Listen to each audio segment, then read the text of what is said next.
प्रश्न 39। कौटिल्य की प्रणाली में राजा शासन तंत्र की धुरी या और शासन के संचालन में सक्रिय रूप से भाग लेने और शासन को गति प्रदान करने में राजा का ही एकमात्र स्थान था।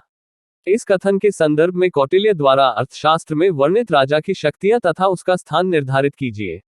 In the system of Kautilya, the state was the axis of governance and the king had the only place in actively participating in the running of the government and speeding up the rule. With reference to the statement, determine the power and position of the king described by Kautilya in economics.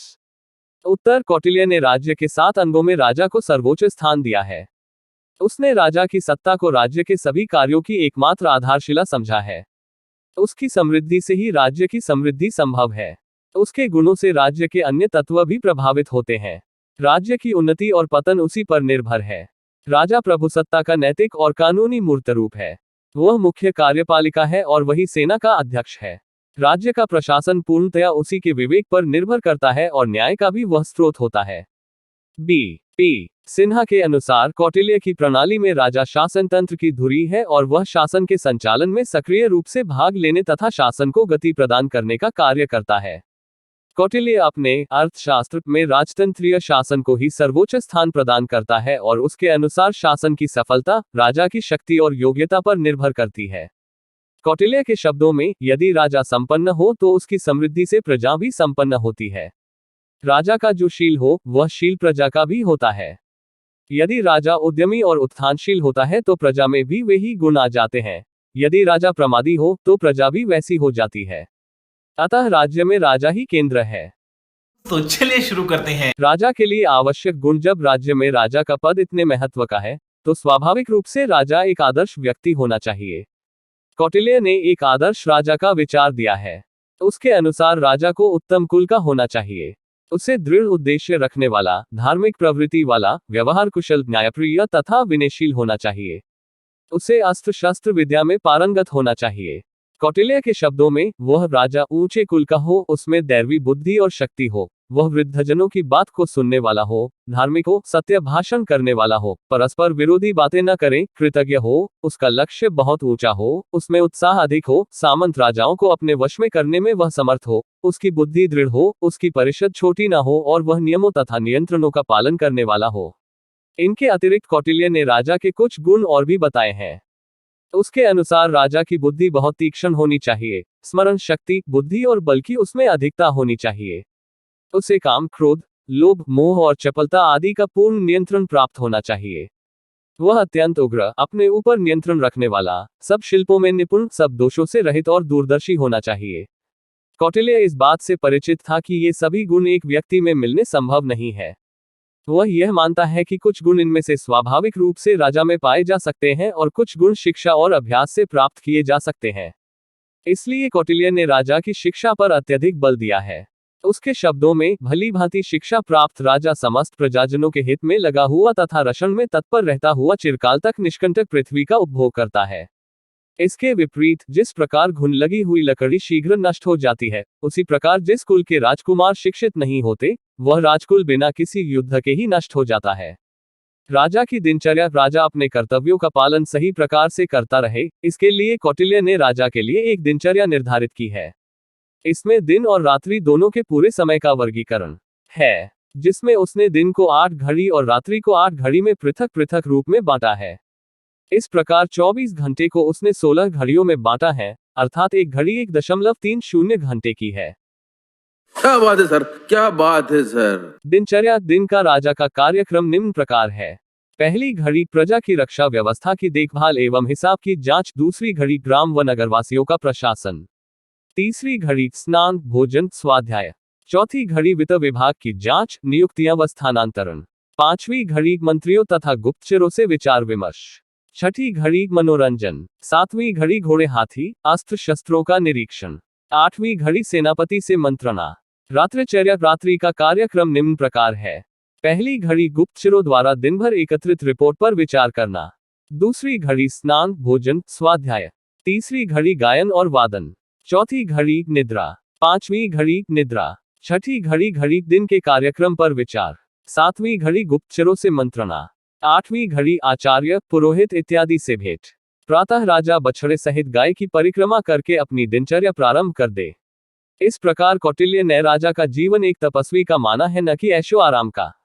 Shri भगवान दास केला ने इस मत का समर्थन करते हुए कहा है कि राजपद का ऐश्वर्य कांटों के मुकुट के समान है, जिसे सेवाभाव से ही ग्रहण किया जा सकता है। राजा का वेतन, राजा को कितना वेतन मिलना चाहिए, इस संबंध में कौटिल्य ने हिंदू शास्त्रकारों के मत का समर्थन किया है। इन शास्त्रकारों का मत है कि समस्त संपत्ति जनता की संपत्ति है। राजा उसका स्वामी या अधिकारी नहीं है। राजा इस संपत्ति को धरोहर की भांति रखता है और उसकी रक्षा करता है। इस संपत्ति को केवल प्रजाहित में ही उपयोग में लाया जा सकता है। राजा को अपने इस कार्य के लिए अन्य राज्य अधिकारियों के समान ही राजकोष से निर्धारित धनराशि उसके भरण पोषण के लिए मिलनी चाहिए। कौटिल्य का यह मानना है कि राजा को वेतन राज्य के अन्य अधिकारियों से अधिक मिलना चाहिए, क्योंकि राजा राज्य का सर्वोच्च पदाधिकारी है। ये बड़ी अच्छी बात कही आप। राजा का यह वेतन समयानुसार कम या अधिक किया जा सकता है।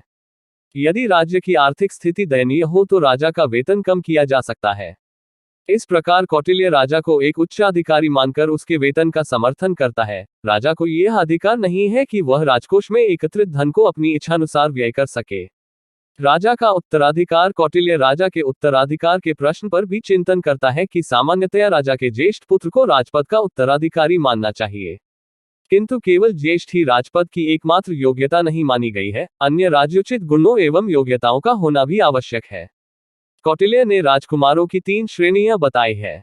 1. बुद्धिमान राजकुमार, उसने कहा है जो सिखाने से धर्म और अर्थ की शिक्षा को विधिवत ग्रहण कर ले और उसका आचरण कर ले।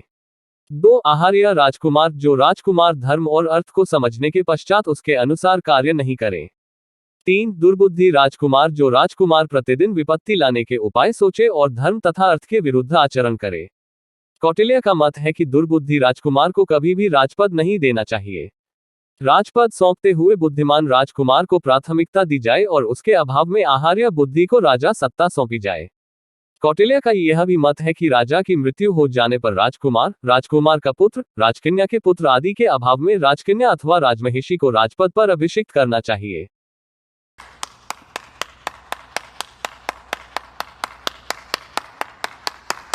कौटिल्य का यह भी मत है कि राजपद के उत्तराधिकारी के लिए रक्त की शुद्धता महत्वपूर्ण है। कौटिल्य ने राजा की जाति में उत्पन्न न होने वाले राजा के पुत्र को उसकी वास्तविक संतति नहीं माना है। ऐसा राजपुत्र केवल मंत्रणा देने का अधिकार रखता है, उसे राज्य का अधिकार नहीं सौंपा जा सकता। राजा की रक्षा। राजा का जीवन सदैव संकटों से घिरा रहता है। उसके जीवन की रक्षा के लिए कौटिल्य ने अनेक सावधानियां और उपायों का वर्णन किया है। राजभवन में भी विशेष सावधानी की आवश्यकता बताई है। कौटिल्य के अनुसार बिस्तर से उठते ही राजा की रक्षा के लिए शस्त्रधारिणी स्त्रियां उसके साथ रहें। जब राजा एक स्थान से दूसरे स्थान को जाए तो नपुंसक, हिजड़े एवं अन्य सेवक राजा की सेवा में तत्पर रहें। वंश परंपरा से नियुक्त होने वाले कुलीन, सुशिक्षित एवं योग्य व्यक्ति राजा के अंगरक्षक के रूप में कार्य करें। महल के अंदर नियुक्त सेना राजा और रनिवास की रक्षा में तत्पर रहे। पाकशाला के अध्यक्ष को चाहिए कि वह एकांत सुरक्षित स्थान में राजा की स्वादिष्ट रसोई तैयार कराए। भोजन बन जाने पर राजा पहले अग्नि और पक्षी आदि को खिलाए, तत्पश्चात स्वयं भोजन करे। कौटिल्य ने विषयुक्त भोजन एवं पदार्थों का विस्तार से वर्णन किया है। कौटिल्य का मत है कि प्रत्येक पदार्थ परीक्षा के बाद ही उपयोग में लाया जाए। राजा का महल और दरबार भी सुरक्षा को ध्यान में रखकर ही बनाया जाए। कौटिल्य का यह भी मत है कि राजा वनों, नदी, घाट आदि जगह जाए तो मनुष्यों के मध्य अपने आप को सुरक्षित करके ही जाए। क्या कौटिल्य का राजा निरंकुश है? कौटिल्य राजतंत्र का समर्थक रहा है तथा इस प्रणाली को वह सर्वश्रेष्ठ मानता है। उसने राजा को अपने सप्तांग सिद्धांत में सर्वोच्च स्थान प्रदान किया है और वह राजा को अन्य सभी अंगों से महत्वपूर्ण मानता है। इतना सब होते हुए भी कौटिल्य का राजा निरंकुश नहीं हो सकता है। कौटिल्य ने राजा पर अग्रलिखित प्रतिबंध लगाए हैं। अरे कहना क्या चाहते हो? 1. धार्मिक नियम और रीति रिवाज। कौटिल्य के अनुसार राजा के अधिकार धार्मिक नियमों और रीति रिवाजों से सीमित थे। वह इनका पालन करने के लिए बाध्य था। इस बात की आशंका रहती थी कि राजा द्वारा इन धार्मिक नियमों और रीति रिवाजों के उल्लंघन करने पर जनता क्षुब्ध होकर स्वयं ही उसके जीवन का अंत न कर दे। तत्कालीन समाज में धर्म और परलोक की भावना के प्रबल होने के कारण नरक का भय भी राजा को मनमानी करने से रोकता था। राजा की व्यक्तिगत, नैतिक और धार्मिक भावना भी उसे निरंकुश बनने से रोकती थी। 2. एक महत्वपूर्ण संस्था थी। उसके अधिकार राजा के अधिकारों के समान थे। वह राजा की शक्ति पर नियंत्रण रखकर उसे निरंकुश बनने से रोकती थी। कौटिल्य ने राज्य रूपी रथ के 2 चक्र पहिए राजा और मंत्रिपरिषद को माना है।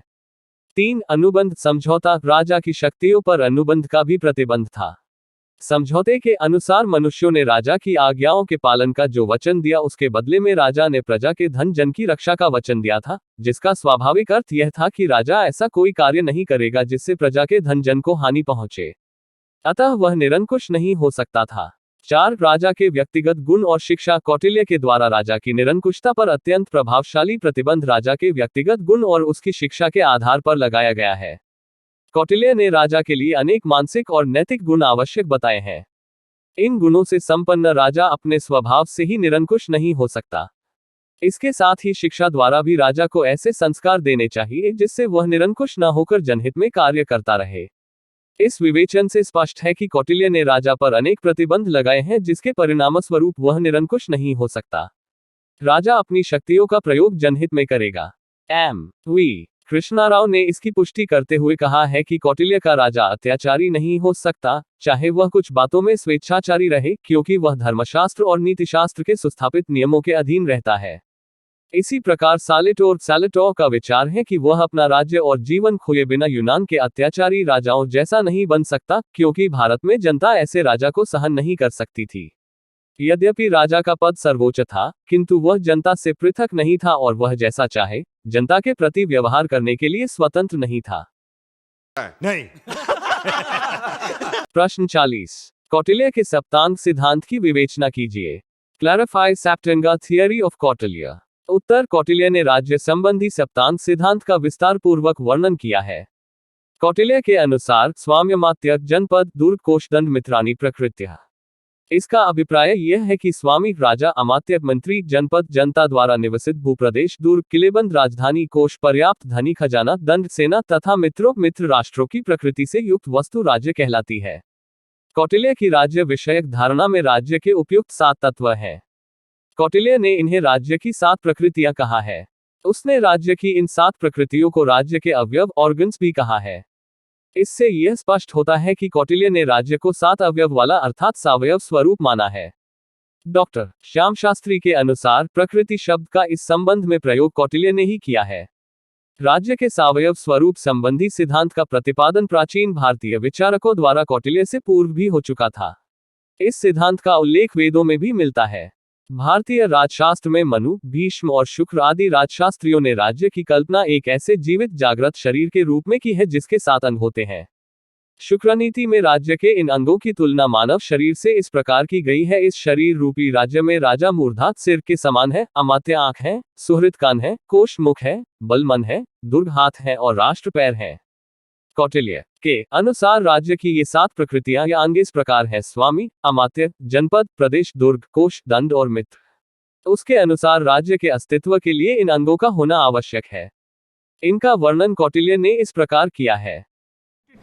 अबे जल्दी बोल, कल सुबह पनवेल निकलना है। 1. स्वामी, राजा। कौटिल्य के अनुसार राजा राज्य का प्रधान अंग है। उसकी महत्वपूर्ण स्थिति के कारण ही उसको स्वामी नाम दिया है। स्वामी का अर्थ आदेश देने वाला या शासन करने वाला है। कौटिल्य के अनुसार राजा में अनेक गुण होना चाहिए। प्रमुख रूप से उसमें विवेक, विनय, शास्त्र ज्ञान, समयानुसार व्यवहार करने की योग्यता, प्रजा के पोषण और रक्षण की क्षमता, शत्रु और मित्र का ज्ञान तथा चापलूसों को पहचानने की योग्यता होनी चाहिए। राजा का व्यक्तिगत आचरण श्रेष्ठ होना चाहिए तथा उसे संयमी तथा चरित्रवान होना चाहिए। 2. अमात्य, मंत्री। अमात्य से कौटिल्य का आशय मंत्रियों और प्रशासनिक अधिकारियों से है। कौटिल्य ने इन्हें सावयव भी कहा है। उसके विचारानुसार राजा को निष्ठावान तथा योग्य व्यक्तियों को ही अमात्य पद पर नियुक्त करना चाहिए तथा अपने सहपाठियों, संबंधियों और सिफारिशी लोगों को अमात्य नहीं बनाना चाहिए यदि वे योग्यता न रखते हो। 3. जनपद। कौटिल्य का जनपद से तात्पर्य भूमि और जनसंख्या से है। कौटिल्य ने प्लेटो और अरस्तु की भांति जनता और भूमि दोनों का अलग अलग वर्णन भी किया है। जनता के विषय में कौटिल्य का मत है: जनता निष्ठावान, स्वामी भक्त और संपन्न हो, वह सरल हो तथा राजा द्वारा आरोपित करो और आर्थिक दंडों को चुकाने की क्षमता रखती हो। उसका विचार है कि जनता शासक की आज्ञाओं का स्वाभाविक रूप से पालन करने की प्रवृत्ति होनी चाहिए। भूमि के संबंध में कौटिल्य का विचार है कि वह प्रत्येक प्रकार से संपन्न होनी चाहिए। राजा की भूमि ऐसी हो कि थोड़े से परिश्रम से पर्याप्त अन्न प्राप्त हो सके, पर्वत व नदियां आत्मरक्षा में समर्थ हो, भूमि में खनिज पदार्थ पर्याप्त मात्रा में हो, वनों की प्रचुरता हो, जल व स्थल मार्ग सुसंपन्न हो और जलवायु स्वास्थ्यवर्धक हो, हर प्रकार के पशु पक्षी हो, दुर्ग हो, पड़ोसी राज्य अधिक शक्तिशाली व संपन्न नहीं होना चाहिए।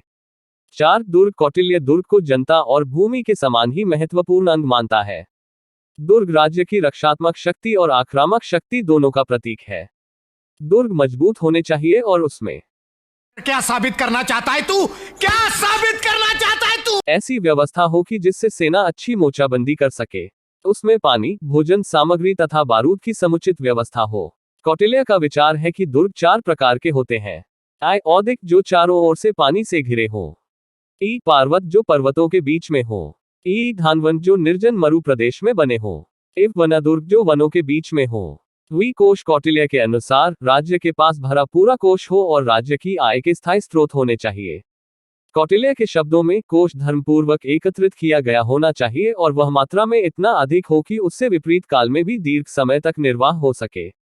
6 दंड सेना कौटिल्य ने दंड का अर्थ सेना से लिया है। राज्य की सुरक्षा के लिए सेना का विशेष महत्व है। कौटिल्य का मत है कि जिस राजा के पास अच्छा सैन्य बल होता है उसके मित्र तो मित्र बने ही रहते हैं, किंतु शत्रु तक भी मित्र बन जाते हैं। कौटिल्य के अनुसार सेना स्थायी एवं नियंत्रित होनी चाहिए, साथ ही वह पराजित हो, उसमें कष्ट सहन करने की क्षमता हो, स्वामीभक्त हो और अस्त्र शस्त्र चलाने में निपुण हो। उसके अनुसार सैनिक वीर, स्वाभिमानी और राष्ट्रप्रेमी होने चाहिए। वह क्षत्रिय वर्ग को सेना में नियुक्ति के लिए सर्वाधिक उपयुक्त मानता है। उसके अनुसार संतुष्ट सेना विजय की कुंजी है। अतः सैनिकों को अच्छा वेतन व अन्य सुविधाएं प्रदान करके संतुष्ट रखना चाहिए। उसका यह भी मत है कि सैनिकों को समय से और नियमित रूप से वेतन मिलना चाहिए। 7 मित्र कौटिल्य के अनुसार मित्र भी राज्य का एक आवश्यक अंग है। राजा के कुछ मित्र अवश्य होने चाहिए, आनुवंशिक होने चाहिए तथा वे स्थायी होने चाहिए। मित्र ऐसे होने चाहिए जो शांति और विपत्ति दोनों कालों में राजा की सहायता कर सके। सप्तांग सिद्धांत की आलोचना कौटिल्य द्वारा प्रतिपादित सप्तांग सिद्धांत की निम्नलिखित आधारों पर आलोचना की जाती है। यही नहीं, अभी और सुनिए। 1. आलोचकों का कहना है कि आधुनिक युग में राज्य के आवश्यक तत्व संप्रभुता, सरकार, जनसंख्या और प्रदेश हैं, परंतु कौटिल्य ने इनका वर्णन नहीं किया है। परंतु यदि हम गहराई से देखें तो पाएंगे कि स्वामी में संप्रभुता, अमात्य में सरकार, जनपद में जनसंख्या और प्रदेश सम्मिलित है। केवल शब्द अलग हैं, उनके भाव वही हैं। राज्य का ऐसा कोई तत्व नहीं जिसको कौटिल्य ने सप्तांग में न लिया हो। 2. कौटिल्य ने दुर्ग, कोश, सेना और मित्र को राज्य का आवश्यक अंग माना है। आलोचकों का कहना है कि इनके बिना भी राज्य का अस्तित्व बना रह सकता है। सेना के अभाव में कोई राज्य समाप्त नहीं हो जाएगा। निस्संदेह दुर्ग, कोश, सेना और मित्र के अभाव में राज्य का अस्तित्व हो सकता है, परंतु ऐसा शायद ही कोई राज्य हो जिसमें यह न हो और वह स्थायी रहा हो। दुर्ग की आधुनिक युग में कोई आवश्यकता नहीं रही, यद्यपि इसका भी आज स्वरूप बदल गया है और भयानक बमों के विस्फोट से जनता की रक्षा के लिए अब तहखानों की जरूरत पड़ने लगी है। मित्र, सेना और कोश राज्य के आवश्यक तत्व न सही, राज्य की स्थिरता के आवश्यक तत्व जरूर हैं। कोई भी राज्य इनकी उपेक्षा नहीं कर सकता। 3. राज्य के सप्तांग सिद्धांत से हमें राज्य के शरीर सिद्धांत का आभास मिलता है। आलोचकों के अनुसार राज्य को एक शरीर बताना अनुचित है।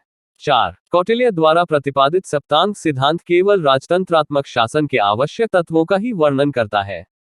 उसमें प्रजातंत्र की पूर्णतया उपेक्षा की गई है। विभिन्न अंगों का सापेक्षिक महत्व। कौटिल्य के अनुसार उपरोक्त 7 प्रकृतियां परस्पर सहायक अंग की भांति कार्य करती थी, फिर भी उनमें स्वामी अथवा राजा का स्थान सर्वोपरि था, क्योंकि सभी प्रकृतियों का मूल राजा था। इन 7 प्रकृतियों के संबंध में मनु, भीष्म और शुक्र जैसे आचार्यों का मत था कि स्वामी, अमात्य, जनपद, दुर्ग, कोश, दंड और मित्र ये महत्व की दृष्टि से क्रमानुसार है, अर्थात स्वामी, अमात्य की बंद करो हाथ जोड़ के मैं अपेक्षा और अमात्य, जनपद की अपेक्षा अधिक महत्वपूर्ण है, किंतु आचार्य भारद्वाज ने इस मत का यह कहकर खंडन किया है कि स्वामी की अपेक्षा अमात्य का अधिक महत्व है, क्योंकि राजा से सभी बड़े कार्य, राजकीय विचार विमर्श, फल की प्राप्ति, राजकीय कार्यों का किया जाना, आय व्यय का विवेचन, दंड के प्रयोग, शत्रुओं का निवारण, राज्य की रक्षा, आपत्तियों का प्रतिकार, राजकुमारों की रक्षा और अभिषेक आदि सभी मंत्रियों द्वारा किए जाते हैं। किंतु कौटिल्य अमात्य की तुलना में राजा को ही अधिक महत्व देता है।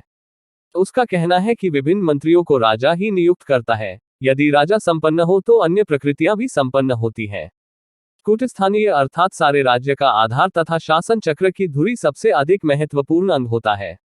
यदि वह उत्थानशील, पुरुषार्थी, अप्रमादी, सतत गतिशील और परिश्रमी होगा तो अन्य प्रकृतियां भी पुरुषार्थी और अप्रमादी होंगी। किंतु यदि वह आलसी और प्रमादी हो तो अन्य प्रकृतियां भी शिथिल पड़ जाती हैं। इसी प्रकार अन्य प्रकृतियों के संबंध में भी विवेचन करके कौटिल्य ने यह परिणाम निकाला है कि राजा स्वामी सातों प्रकृतियों में सबसे अधिक महत्वपूर्ण प्रकृति है। UN घोषाल के अनुसार कौटिल्य ने राजा को विशेष महत्व दिया है और वह राजा को पूरे शासन की आधारशिला मानता है। ये चुप है। अल्लाह माफ करे, बहुत मनुष्य लग रहे हो, मत करो, रहने दो, बहुत बुरे लग रहे हो। तौबा तौबा तौबा, थारा मूड खराब कर दिया।